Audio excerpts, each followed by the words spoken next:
was just called the Workers' Party, and then it gets renamed the National Socialist German Workers' Party. And then it becomes known by what name? The Nazi Party, right? So I'm going to spell Nazi, N-A-Z-I.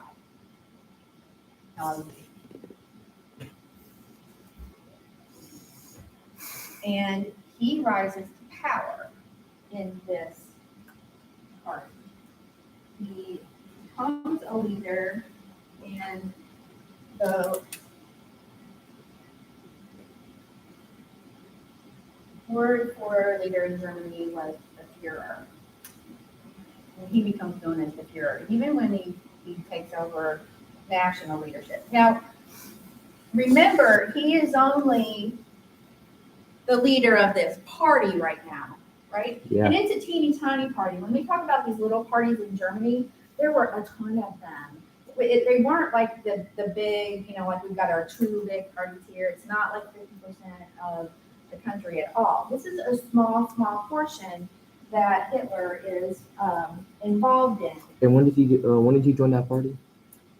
In the 1920s.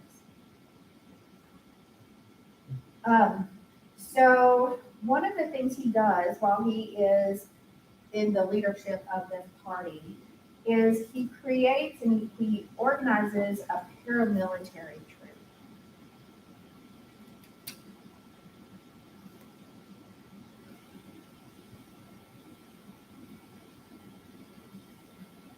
Just going.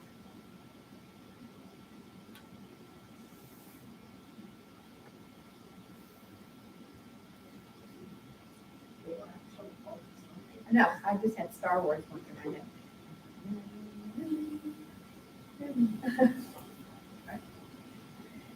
That's the American term for it, I believe. There's the German name, there's a couple, like, they're the Sturmabteilung, right? And then he's got the Schutzstaffel, who are the elite bodyguards. He also creates, stormtroopers is easy to remember. Because they also become known, once he becomes Führer and ruler of all of Germany, is Gestapo. But they're not, these are paramilitary, so it's not like the German military. These are like bodyguard kind of, the way we would call them,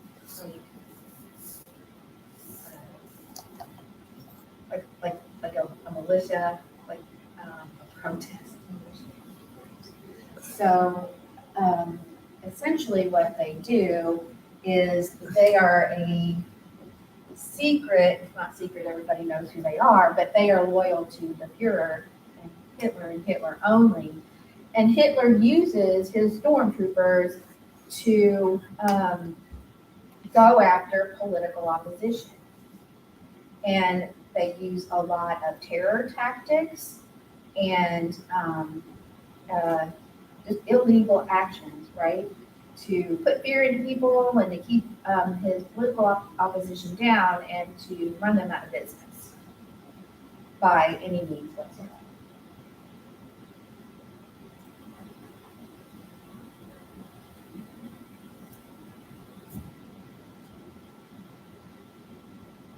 Initially, the Nazi Party, the National Socialist German Party, was its members were veterans, military veterans who had fought in the war in Germany, and they come out of the war, and how are they feeling? Angry. They're angry, right? They're very angry. They fought this war. Typically, when you're fighting a war that you believe in. You're fighting for your country, right? Even if it's a war and a cause that you don't believe in, you're fighting for your homeland. Because if someone is in your country and trying to take you over, your life is at risk. Your livelihood is at risk. Your friends, your family, your countrymen are at risk, right? So they had been fighting for Germany, the fatherland, And they come out of the war and they're disillusioned and they're angry and they're frustrated. And then as time goes on, in addition to those um, military veterans who are part of this party that Hitler is coalescing and he's building this political party, a lot of the unemployed people are joining the party too.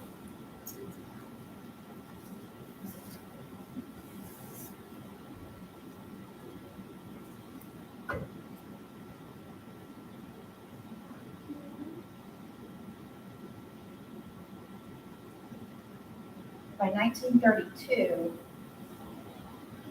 there were 500,000 people in this little political party. That's when it became the biggest, right? The biggest political party, right? In 1932, that's when it became like the biggest party, right? It's big. I don't know if it was the biggest, but it's not teeny tiny. 500,000.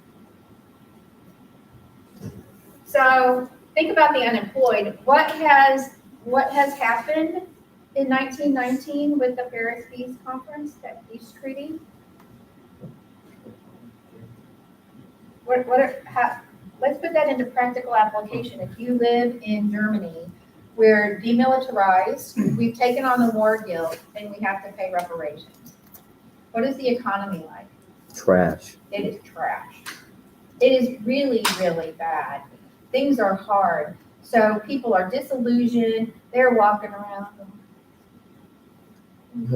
Oh, they're so bad, right? They're beating themselves up. They've had to take on this war guilt. And Hitler comes along and he begins to play on that attitude and like, hey, it's okay. You're not really that bad. They're the ones that are that bad, right? Come on, let's go. Let's be encouraged. Let's, we live here in the great fatherland. And so he takes that disillusion and that discouragement and he's pulling people into the party.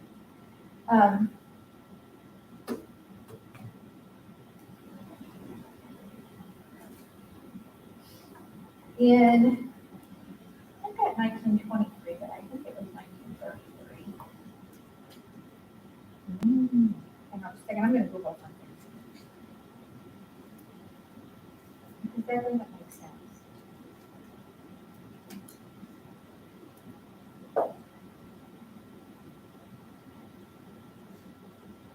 Oh, okay. So this is that, I've got this out of geographical order.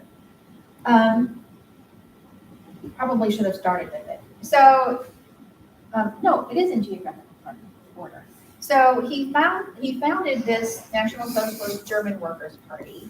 Its numbers are big by 1932, but in the early years of the Nazi Party, while he is building it up in 1923, right, because it started right after the war, he joins it right after the war. In 1923, Hitler and this German Workers' Party attempted to overthrow the current German government. They were unsuccessful. And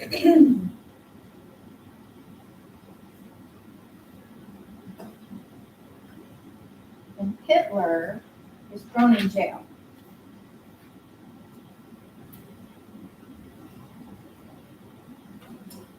While he is there, he writes a book called Mein Kampf. Translates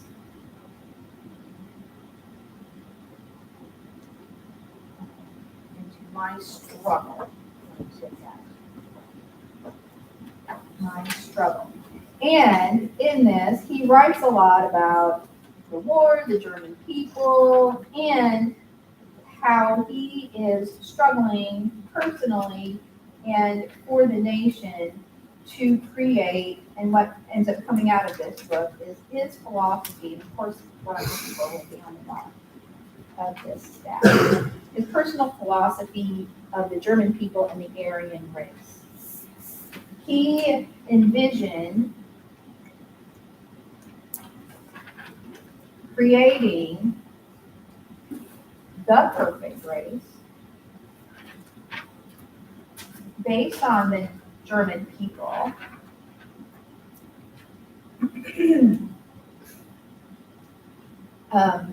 blonde-haired and blue eyes. How many would still be alive? You and you. You have blue eyes? So, okay, so you'd probably be okay. Your blonde hair would probably be enough. I'd be dead. We'd all be dead, except Jack. Was it also like mostly males though? Like blonde hair, blue eyed males? Blonde or blue eyed, yes, and strong, right? Because they wanted to have a strong race. So they had to weed out all of the undesirables and all of the misfits. And this is when it is a precursor and kind of a pre-telling of what Hitler is going to do with his concentration camps. The people that he really, truly hates. And anyone know what Hitler looks like? He had black hair, right? He had black hair. Yeah. Let's just look at this. He does. His mustache, very famous Hitler like mustache, right?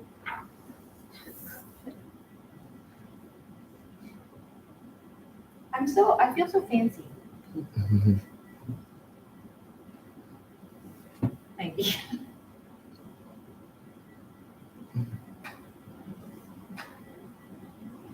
Blonde hair, blue eye? No. No. In fact, he has some Jewish blood in him. I think like his grandmother was Jewish. But he wants to create this perfect blonde-haired, blue-eyed, because he figured they were the strongest, the smartest, Aryan race.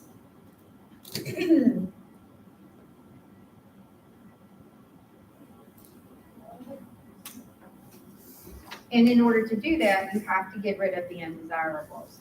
So in Mein Kampf, My Struggle, and he talks about his life, we hear some and see some very racist rhetoric. And here is a portion of it talking about the Jewish people and his thoughts on them. If the Jews were alone in this world, they would stifle in filth and offal. What is offal?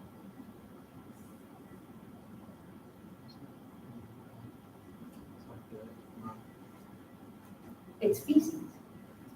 Because that's how filthy they are, right? If Jews were alone in this world, they would stifle in filth and offal. They would try to get ahead of one another in hate-filled struggle and exterminate one another, insofar as the absolute absence of all sense of self-sacrifice expressing itself in their cowardice did not turn battle into comedy. How does he really feel? Right? A Jew is and remains the typical parasite. What's a parasite? Something that feeds off of another living organism. To benefit itself and hurt others. Huh? I just finished your sentence.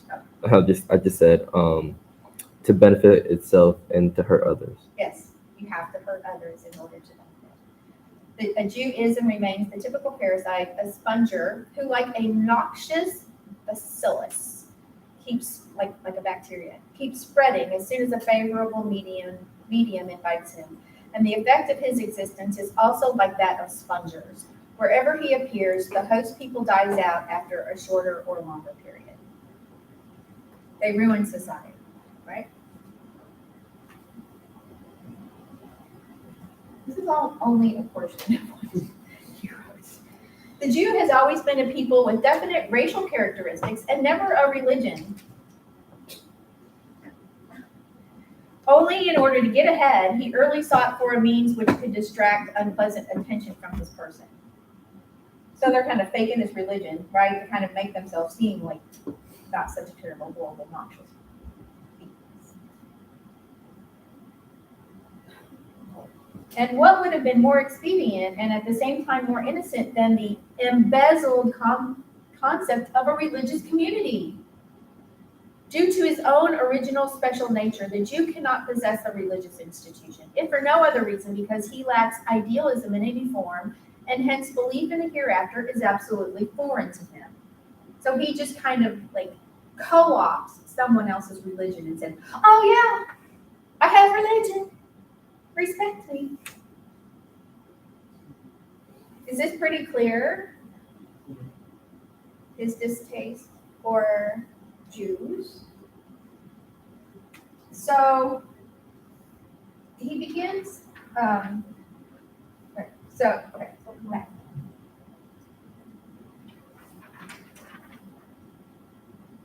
So there's this attempted coup to overthrow the German party. He gets thrown into prison. He's there, I think, for 9 years or something like that. He writes Mein Kampf. And one thing that it does is it clearly exposes, we know from his actions how he felt towards the Jews, but he put it into writing. And it's pretty shocking when you read it, isn't it? That someone would sit down and write that. So that racism, what caused all of the problems in Germany? Why are all these war veterans disillusioned? And why are all these people unemployed? Joining the Workers' Party, 500,000 of them by 32? Yep. Why? Why is all this bad stuff happening to them?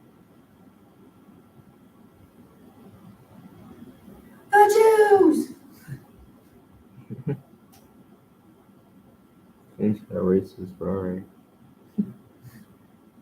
Why did he like specifically pick Jewish people? Yeah, there's more types of people. Well, he goes after more types of people. We talk about the Holocaust, right? This is when the Holocaust gets put into place after he gets into power. In 33, he comes into power, and they put in place the Nuremberg laws, which we'll look at in just a minute. Kristallnacht, which was, and I'll talk about that again in just a minute. And he opens up the concentration camps. So there were 6 million Jews that were sent to and killed during the Holocaust in the concentration camps. But he also eliminates and goes after mentally and physically disabled people because they're not going to contribute to the perfect race, are they? Eugenics, right? I mean, I guess at least Americans were nice because we just kept people from reproducing. We just didn't outright kill them. I'm being sarcastic, right? So the Jews were the biggest, the mentally disabled, the physically disabled, homosexuals are discriminated against and placed in concentration camps.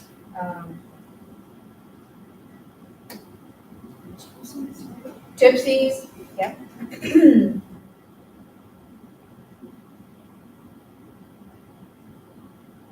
Gotta get rid of them, have to cleanse them out of the bloodline so that we can create this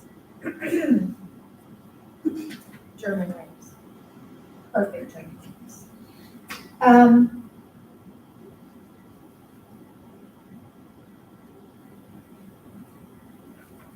That's right.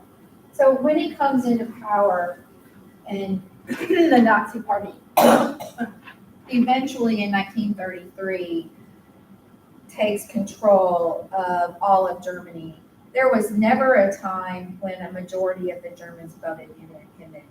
He and his party moves into power, right? He's got his Gestapo and his stormtroopers, and they are getting rid of any opposition. And he gains all sorts of followings.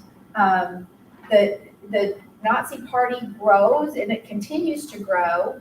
And a lot of people, especially a lot of his leaders, are joining the Nazi Party because if you are Hitler's opposition, what's going to happen to you? They're coming after you and they're going to get you in the middle of the night and you're going to disappear and no one's going to know where you are, right? So if you can't beat them, Join them. join him. So a lot of people join him and are in leadership to save their own skin, and because it's the party of power, and they can rise to power, right? Hitler, he's really such a fascinating figure, but it's just like, but he used propaganda to, my team taught a course with, anybody know Jane Martin in communications? You had a class with Jane Martin? She's a little short person like me, right here, and just had this fireball class going on. But we team taught this course called Women, Media, and World War II, and she specializes in communications and propaganda and media. And he hired people to be that propaganda machine for him, right? And so he would practice these speeches, like he would get in front of the camera and be like, "Oh, how should I say this word?" And like, kind of like, I don't practice, I'm just stupid. I just do this stuff, right? But he would practice, like when I say this word, I need to, and tonal inflection and how to move in order to capture the greatest amount of people. And people would just flock to come see him. And he would create these films showing him as this like almost kind of savior figure. And when we talk about, I don't have it up here, but I'll put it on the board because I do want to talk about why. Because we see so many people, and he has these big rallies, and people are like, "Heil Hitler!" Right? All these people, and so he would come and have he would be filmed coming out of the sky in an airplane and coming down through the clouds, and it would be like an angel coming, right? The Savior arrives, And so what Hitler ends up doing is he starts to violate all of these Paris peace agreements. And he says to he says to the German people, "You are not the losers. You are great." And we all need to hear that, right? You're not the losers, they're the losers. So he marches into the Rhineland. He rebuilds the army.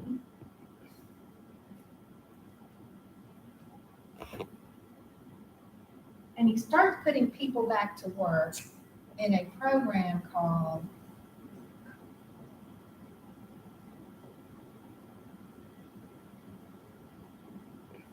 Strength Through Joy. Be happy and you'll get strong, right?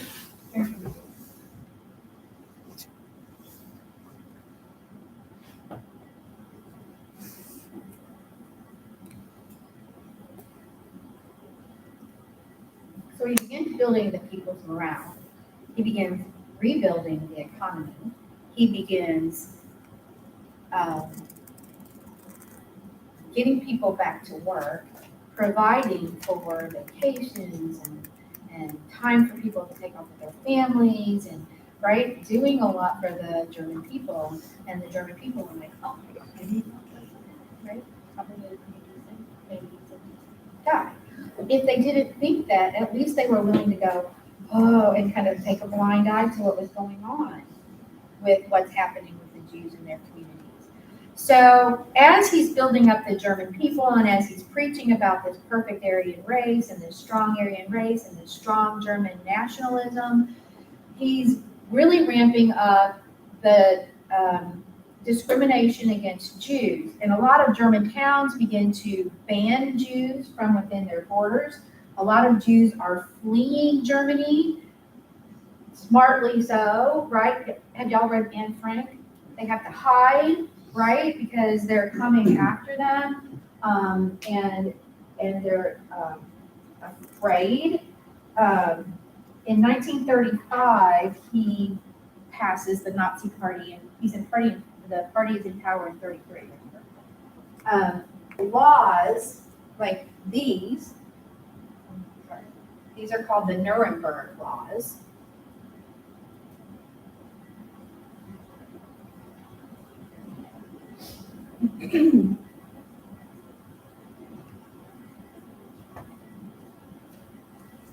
Okay, read the title.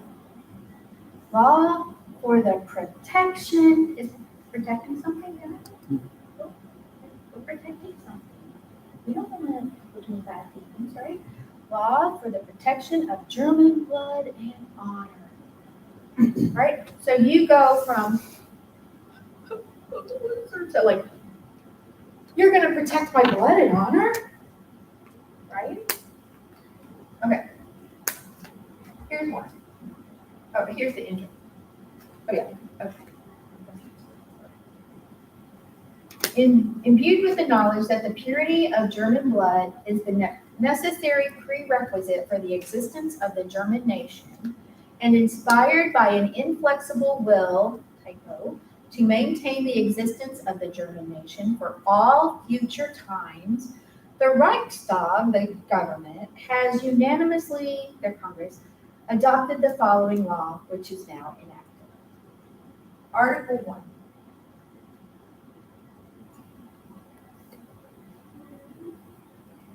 Any marriages between Jews and citizens of German or kindred blood are herewith forbidden. Marriages entered into despite this law are invalid, even if they are arranged abroad as a means of circumventing this law. Annulment proceeding for marriages may be initiated only by the public prosecutor. So if they were married, they would have to do that. And shame on you for going somewhere else to get married, right? Because the minute you come back, we're gonna undo it. Because then we won't have pure German blood, right? Because the children are going to be part German, part Jew. Not only can you not get married, but extramarital relations between Jews and citizens of German or kindred blood are herewith forbidden. You can't have sex without being married. Extramarital is sex without marriage. Outside of marriage.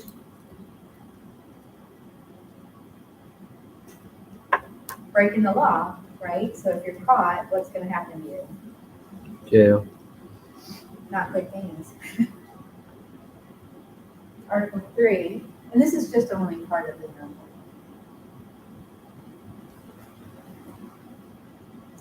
Jews are forbidden to employ as servants in their household female subjects of German or kindred blood who are under the age of 45 years. Why? I'm sorry, what? Okay, Who's that?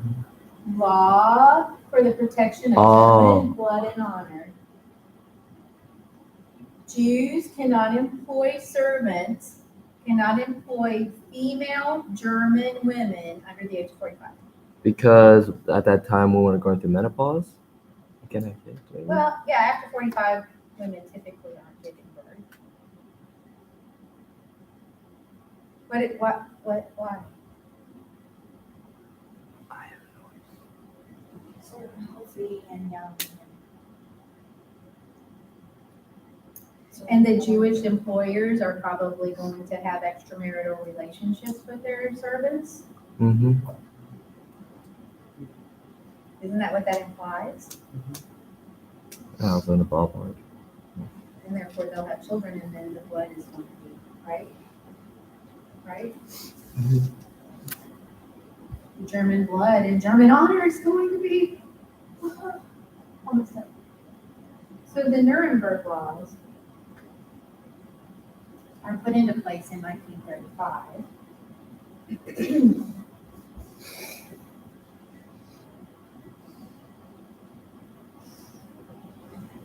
By 1938,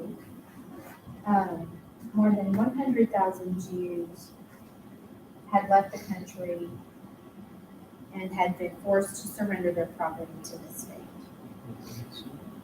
Right? What did you say? 1938.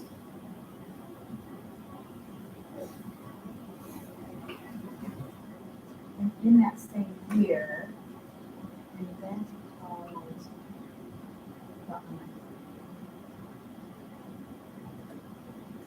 event called, Kristallnacht occurred.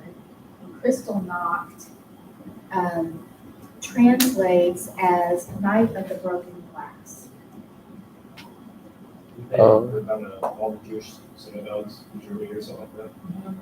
They completely destroyed the synagogues and they like busted windows and vandalized businesses of Jews. So it becomes known as the Night of the Broken Glass because a lot of broken glass. Right. We interpreted that well, didn't we? Yeah, they just like tore everything down. So this becomes this racism, and this all ties into my struggle, right? And why are we poor and why are we bad? Because go back to my Kampf.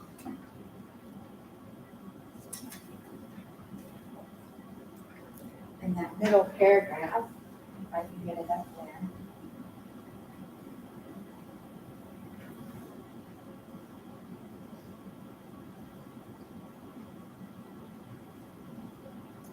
A Jew is and remains the typical parasite, a sponger who, like a noxious bacillus, keeps spreading as soon as a favorable medium invites him.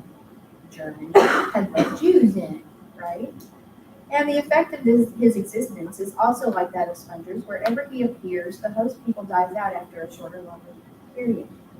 So what are the Jews doing to the German culture and the German state? Destroying them. We're losers. Our economy is bad. Our morale is down. Our countryside has been devastated. I wonder why. Oh, those spongers, the Jews. That's why. Get rid of them. Right?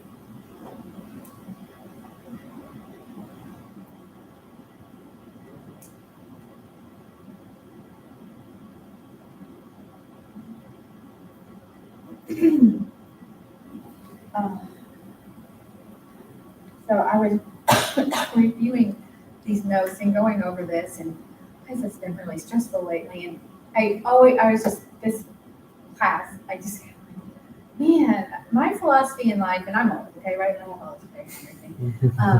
I've lived a while, and my philosophy has always been, well, there are more people in the world than there are good people. And I would always tell my son, 15, even though I'm old, I would always tell him, look for the good people, right? Like Mr. Lodge is always like in a tragedy, look for the good people. And everybody like, look, that person is so nice, and that person is so good, and the majority of people are really good. And then I prep for this, and I'm going, human beings can be capable of horrible atrocities. Can't we? Mhm. Are we immune? I mean, we have to. Y'all are not going to be a Hitler. I have anything to do with it, right? I know, but I mean, and most people aren't Hitlers, but human beings can be not just bad, but horrifically evil, and it's shocking to me. I my rose-colored glasses because I don't like them. Oh, people are so nice. Life is so good. People, the flowers are pretty, and then you go Hitler, and you think, dang, that is some evil walking around there. And evil can sit inside people, and it's shocking to me. And I guess the fact that, is it shocking to you? I guess the fact that it's shocking to us is a good thing, right? Because then it means we don't see it very often. But you kind of wonder, like, are there people out in our government or people in our economy who have all sorts of money and can control things that is evil? You know what I mean? Do you think about that? Do you kind of like, and then you go like, motive? You know what? I just. But the flowers are pretty, and the sun was shining yesterday, and rain is nice when you're not outside in it, and things like that. Most people are really good. So Hitler, as he's creating, this kind of, yeah. So I don't want to get started into this because I can't finish it, but he is going to encourage and empower and bold in the German people and they're gonna start feeling good. And there's nothing worse when someone starts feeling good by stepping on the head of somebody else, right? But that's what happens in Germany. And then he starts violating that Rhineland, and he starts moving into all of Europe, and then World War II. That's what it started. Okay? And we'll talk about the U.S. in World War II.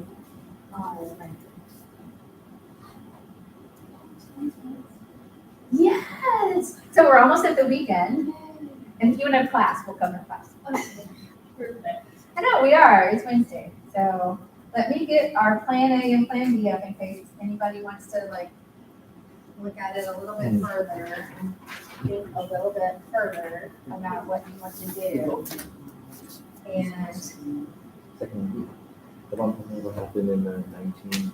once you have decided what your plan Part is, one, that's part-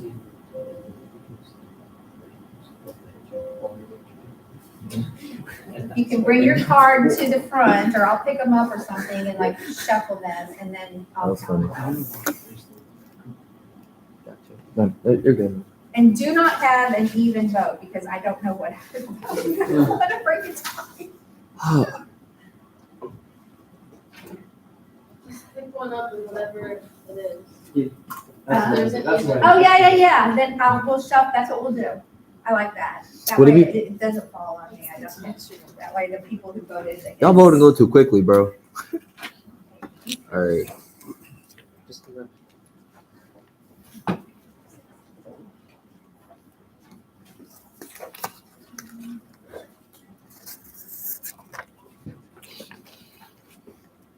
Don't forget, November 8th is election day. Not on the weekend. On a Tuesday. Wait, is it for what is it? No, it's midterms. Oh. Not here. It's for statewide. Like for politicians. Yeah, I can't. Yeah. So, That's okay. We'll forget. I'll vote in I have to still vote my own elections back home. Oh, yeah. Oh, I didn't even think about that. Yeah. Oh my It's very god. odd. Okay. Option B, plan A. 1. Okay, don't reveal yourself, but who did 1? Oh, I think that was me. A or B, your vote doesn't count, or throw it out. It's a hanging chad. B, A, B. 5, 2, 3. But does option 1 count? Oh. 4 to 3. A and 1 are the same thing. In your world. I'm just kidding. So we're gonna go plan A, okay? So we'll finish World War II, and then let's do this now, okay? Do you wanna have your day off on Wednesday, or do you wanna take your exam on that Wednesday of next week, and then have? Have Monday off and take it home. So it is. Yeah. No. What? No, we have one more class period before the exam. Oh. So we'll have class on Monday, on Halloween, take Wednesday off and then the exam, or Halloween class, have the exam, and then Monday off. No. You didn't know this class was gonna be so complex, did you? No. You wanna Let us do it. take Wednesday off and more time to study, have the test on Monday, that way you have the weekend. Yeah, I'll be here though. Okay, so next week, on Wednesday, we will not meet. We'll finish up this unit on Monday, and your exam will be on the 7th. So next one's that we don't meet. Next Wednesday, we don't. And I'll remind you on Monday. Okay? And I'll post this as a reminder. Plan 1. Did I put plain one? Somebody did. Let me put out. That's okay. A is first. A comes before B. So it works. One first letter. after 0. All right. I'll see you guys on Monday. Wait, I don't know if Halloween is, Monday is Halloween. Hey, Right. what is the 11th? It's not on. What's the 11th? What day is It's that? Friday. Huh? Friday. Friday. November 11th is Friday. Hey, and the war, World War I, Armistice Day is November 11th, and they signed the peace agreement at 11. Yeah. Right? November 11 at 11. Yeah. That's kind of fun, right? Little fun piece of trivia. But you can go to the channel.